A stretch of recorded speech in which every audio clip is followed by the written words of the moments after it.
Hello friend, welcome to my channel Richa कहानी संग्रह। आज की कहानी है कैसे नीलिमा अपनी चरित्र पर लगा दाग साफ करती है। अगर कहानी पसंद आए तो चैनल को लाइक करें, शेयर करें और सब्सक्राइब करें।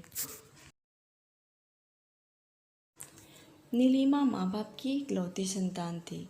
बड़ी मन्नतों के बाद बहुत से देवी देवताओं को पूजा मनाया, तब जाके घर में किलकारी गूंजी। बोलने वाले ये भी कहने से पीछे नहीं हटते कि भगवान ने दिया भी तो बेटी, आज है तो घर में रौनक है, कल चली जाएगी तो फिर वही अकेलापन। समझ नहीं आता कृष्णकांत की तुम्हारी मन्नत पूरी हुई या अधूरी ही है। कृष्णकांत इन बातों पर ध्यान ही नहीं देता था। लोगों को क्या पता उसकी बेटी उसके लिए किसी बेटे से कम न है। सुजाता, देखो काम मत किया करो तुम, मैं सब कर लूँगा, तुम बस नीलिमा के पास रहा करो और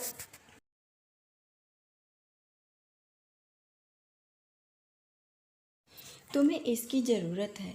अरे आप क्यों परेशान हो रहे हैं? अगर मैं ना करूँगी तो कौन करेगा? हंसती हुई रसोई में चली जाती है। कृष्णकांत को जरा भी अच्छा नहीं लगता कि सुजाता बच्ची से एक पल भी दूर रहे। और बात क्यों नहीं मानती तुम? रहने दो, छोड़ दो ये सब, मैं कर लूँगा। सुजाता के हाथ से चाकू छीनकर अपने हाथों में लेते हुए कृष्णकांत जी बोले, जाओ देखो, वो पालने में अकेले सो रही है। अरे बाबा, जब वो सो रही है तो मैं क्या करूं उसके पास बैठकर? जब तक सोई है काम निपटा लेती हूँ। कोई ज़रूरत नहीं है, तुम उसके पास ही रहा करो। और हर वक्त अगर उसे किसी चीज़ की ज़रूरत हुई तो वो क्या बोलेगी? तुम पास में रहोगी ना तो देखोगी क्या ज़रूरत है। अरे तो उसका पालना किचन के बाहर ही तो है, जागेगी तो रोएगी, तब चली जाऊंगी। नहीं तो एक काम करो, तुम ही जाकर बैठो उसके पास। देखो सुजाता, जिद न करो, अगर ठंड लग गई ना तुझे तो लेने की देनी पड़ जाएंगी। फिर हम तुम्हें संभालेंगे या बच्चे को? मैं कर लूँगा सारा काम। जब हमारी शादी नहीं हुई थी तब भी मैं ही करता था। तुम तो जानते ही हो, माँ हमेशा बीमार रहा करते थे और पापा अकेले कितना कुछ करते। जॉब पर जाना, फिर थका हारा आकर घर का काम करना, इसलिए मैं ही कर लेता था। हाँ हाँ पता है, पर तुम्हें वो सब काम किए हुए 12 वर्ष गुजर चुके हैं। अब इतना आसान नहीं है फिर से तुम्हारे लिए वो सब कर पाना। मैं कर लूँगा। तब भी आसान नहीं था। पढ़ाई के साथ साथ पूरा घर का काम, माँ को नहलाना, उनकी दवाई और सारे ज़रूरत का ख्याल रखना। फिर भी मैं फर्स्ट आता था। तब माँ के लिए करता था, अब बेटी के लिए कर लूँगा। तुम जाओ उसके पास। सुजाता अपने पति से हार मानकर बेटी नीलिमा के पास चली जाती है, जो कि पालने में सो रही है। इसे लाड प्यार से पलने लगी नीलिमा। उसकी पढ़ाई का विशेष ध्यान रखा जाता। माँ बाप के आँख का तारा बेटी ने कभी दिल न दुखाया जाए माँ बाप का, इसका भी ख्याल रखा।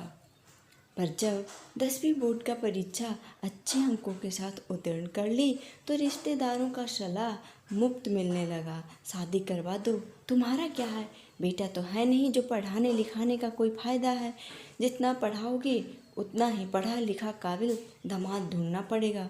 तो ढूंढ लेंगे, इसमें कौन सी बड़ी बात है। कृष्णकांता और सुजाता सबको यही जवाब देते, अरे इतना आसान नहीं है ढूंढना, मिल भी जाएगा तो दहेज देने में खेत बिक जाएगा, तो बिक जाने दीजिए। ऐसे भी इस खेत की होने वाली मालकिन यही तो है। इसका खेत है तो इसी की शादी में काम आएगा। कभी लोग भरी चौपाल पर भी ऐसी ठिठोली कर लेते कि भाई कृष्णकांत जी, हम लोग तो अपनी आने वाली पीढ़ी के लिए बचाते हैं, परंतु आप किसके लिए बचाते हैं? होने वाले समधी की पीढ़ी के लिए। भाई आपको तो दिल खोल कर खर्च करने चाहिए, हम लोग को पार्टी शार्टी भी देते रहिए। इतना बचा कर करेंगे क्या? बेटी है, शादी के बाद पराई हो जाएगी, बेटियों के लिए क्या बचाना। ऐसी हरकत कुछ जाहिल लोग ही करते थे। अधिकांश लोगों को फर्क नहीं पड़ता था कि बेटा है या बेटी, परंतु ये जो कुछ लोग का सवाल था ना, ये सीधा जाकर दिल चीर देता था। परंतु कृष्णकांत जी किसी को जवाब नहीं देते। नीलिमा गांव से बाहर दूसरे शहर में रहकर अपनी पढ़ाई कर रही थी।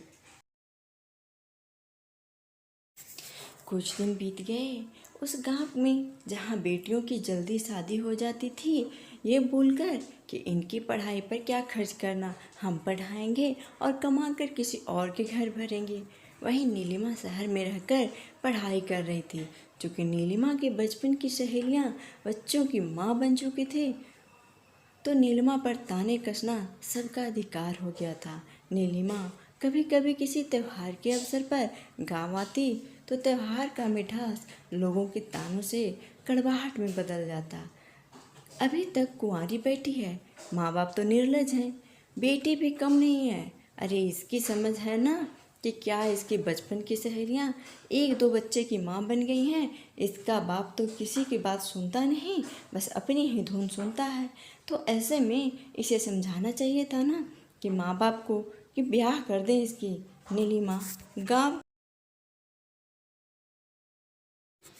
गाँव ही के किराने दुकान से कुछ सामान लाने गई थी, और जब सामान लेकर लौट रही थी तो गांव की कुछ औरतें आपस में ये सब बातें इसे सुनाकर ही कर रहे थे।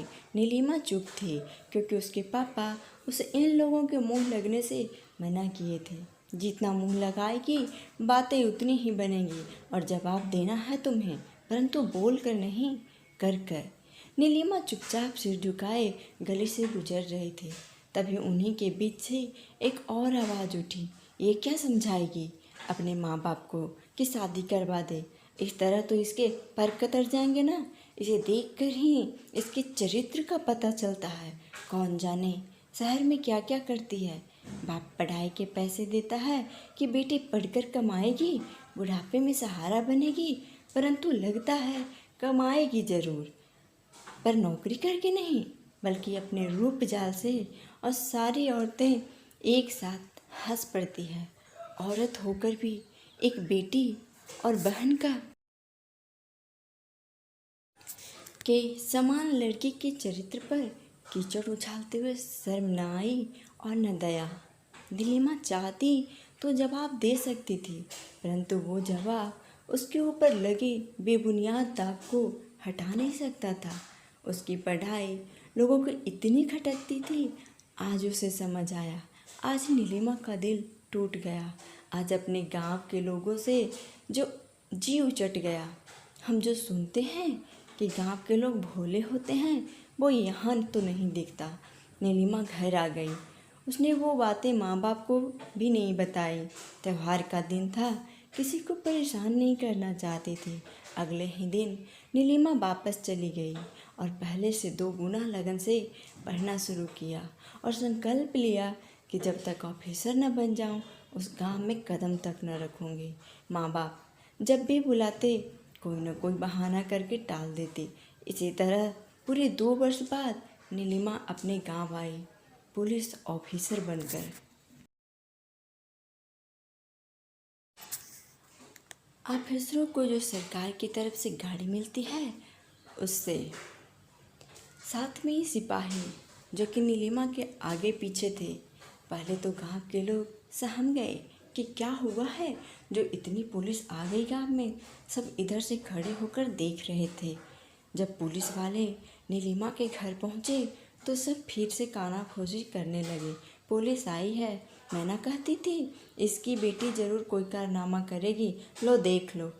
आ गई पुलिस बच्ची खुची इज्जत का क्रियाक्रम करने। सबका ध्यान पुलिस पर था, लेकिन अभी तक किसी का ध्यान नीलिमा पर नहीं गया था। नीलिमा जो अपने घर के दरवाजे पर पहुंच गई थी, वो एक फुसफुसाहट सुनकर तेजी से उस आवाज़ की तरफ बढ़ने लगी। अरे ये तो नीलिमा है। सब चौंक गए। तो क्या तू पुलिस बन गई? हाँ नीलिमा, एक औरत ने सवाल किया। केवल पुलिस नहीं काकी, पुलिस ऑफिसर बन गई हूँ, और उम्मीद है आपको आपके उन प्रश्नों का उत्तर आज मिल गया होगा कि मैं शहर में कौन सी पढ़ाई करती थी। आज उन सब औरतों और मर्दों का सिर शर्म से झुका हुआ था जो कल तक इनका बेटी होने को लेकर मजाक उड़ाते थे।